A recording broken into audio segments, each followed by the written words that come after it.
አሰላሙ አሌይኩም ወራህመቱላሂ ወበረካቱ። ውድና የተከበራችሁ የቻናል ቤተሰቦች እንዴት ናችሁ? ሰላም ናችሁ ወይ? እኔ ሰላም ነኝ፣ ለከል ሐምድ።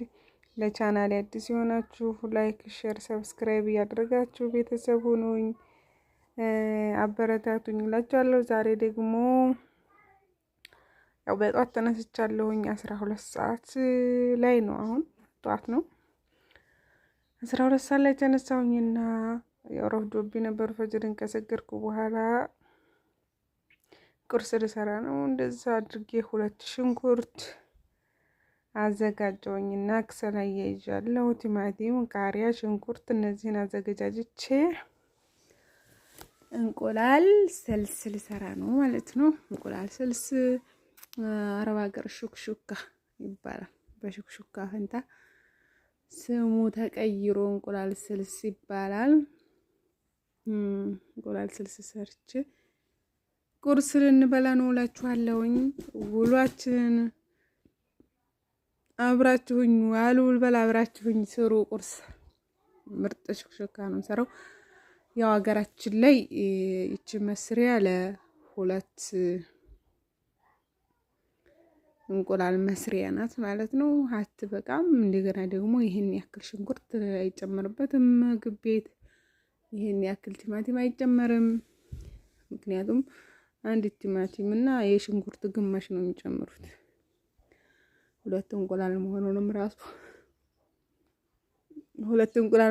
ራሱ አላህ ነው የሚያውቀው ማለት ነው። እና በዚህ መልኩ ሽንኩርቱንም አዘጋጀሁኝ። ሽንኩርት በነገራችን ላይ ኪሎ 120 ብር ገብቷል። እና ቲማቲም እንኳን ደህና ነው ለመኖር። አሁን ላይ እየሰለሱ ማንጎና ቲማቲም ዝርጥርጥ ብሏል ማለት ነው። ሌላው ገበያ ነው ቆንዳ ላይ የተሰራው። እነ ሽምብራ፣ እነ ባቄላ፣ እነ በርበሪ እነዚህ ቆንዳላ ተሰርተዋል። ግን ደግሞ እንደ ሀገር ነው፣ ከሀገር የተለየ ስላላደለ ይኖራል ማለት ነው። ቀለል አድርገን ያኔ እንቁላልም 20 ብር ነው። ግን ደግሞ እኔ ዶሮ አረባለሁ ማለት ነው። በዚሁ አጋጣሚ እስኪ አይዲያ ያፍጠሩልኝ። በቃ ምን ልስራ ደብሮኛል። ቁጭ ነው በቃ። ዶሮቹ ደግሞ ድርቀታቸው ነው እንጂ ትርፍ የላቸውም። ሀታ እንኳን ለቤት ያን ያህል አይጡልም እንኳን አይደለም።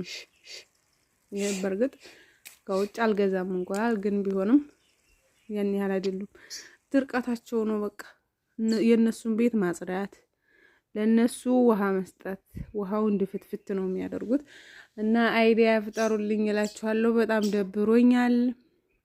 ሽንኩርቱን እንደዚህ ሽንኩርትና ቲማቲም ካበሰልኩ በኋላ 1 ማንኪያ በርበሬ ጨመርኩበት። በርበሬና ዘይት ጨምራ አላያችሁኝም። በነገራችን ላይ ዘይትም 1650 ብር ገብቷል። ኦመር ዘይት ያው ጠብ ነው የምናረገው ማለት ነው። ጠብ እያረግን ነው የምንሰራው እላችኋለሁኝ። እና በቃ ምን ልስራ ነው የምላችሁ። በቃ ምን ልስራ፣ የምሰራው ቁጥ ጠፍቶኛል፣ ደብሮኛል።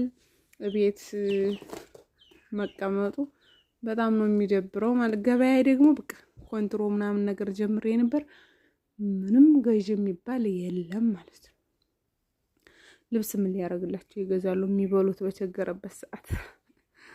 እና በቃ ይሄን ብትሰሪ ያዋጣሻል የምትሉኝ ነገር ካለ እስኪ መላርጠቡኝ እላችኋለሁኝ። እንደገና ደግሞ ዱአ አድርጉልኝ። 3 ወር እየሆነኝ ነው፣ ነፍሰ ጡር ሆኛለሁ። አረብ ሀገር የሚሄዱ እቅድ ተቋጭቶ 3 እንቁላል ጨመርኩበት። አሁን እዚህ ጋር በመሃል ደግሞ ሌላ ላቀላቅል እንጂ 3 እንቁላል ጨመርኩበት። ከዛ ይሄው እቃው የ2 እንቁላል መስሪያ ነው። የሀገር ሽንኩርት የሀገር ቲማቲም ገብቶበታል። እቺ ቃል አልችላለች ማለት ነው።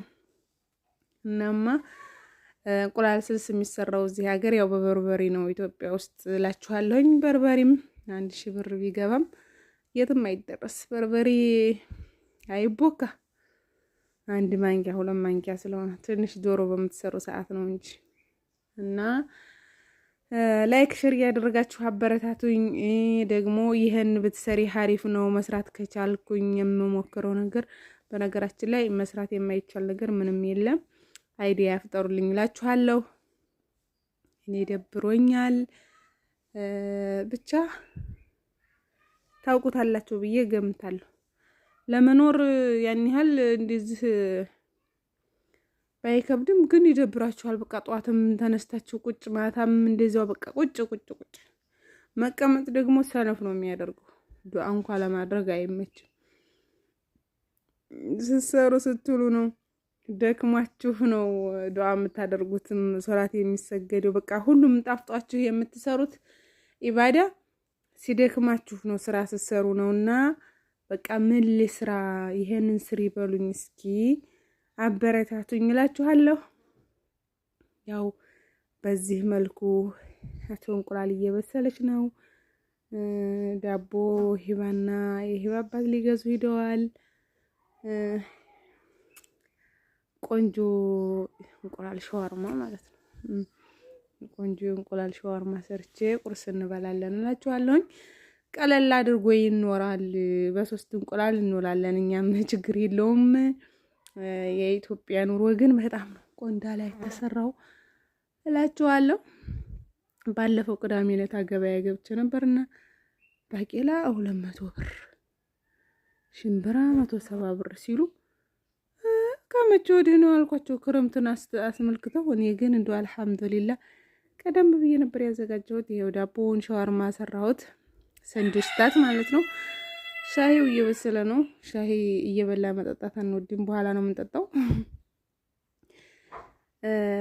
ከዛ በዚህ መልኩ ጸጥ አድርገን ከበላን በኋላ ዳቧችንን ሻሂ ደግሞ የሰራሁት የገብስ ሻሂ ነው። የገብስ ሻሂ ለደም ማነስ ጥሩ ነው ብለውኝ የገብስ ሻሂ ሰራሁኝ። ያው ቀዳሁኝ፣ እንጠጣላችኋለሁኝ። ለቻናል አዲስ የሆናችሁ ሰብስክራይብ እያደረጋችሁ ቤተሰብ ሁኑ። ሌሎቻችሁ ደግሞ ቤተሰቦቼ ላይክ ሼር እያደረጋችሁ አበረታቱኝ። አሰላሙ አለይኩም።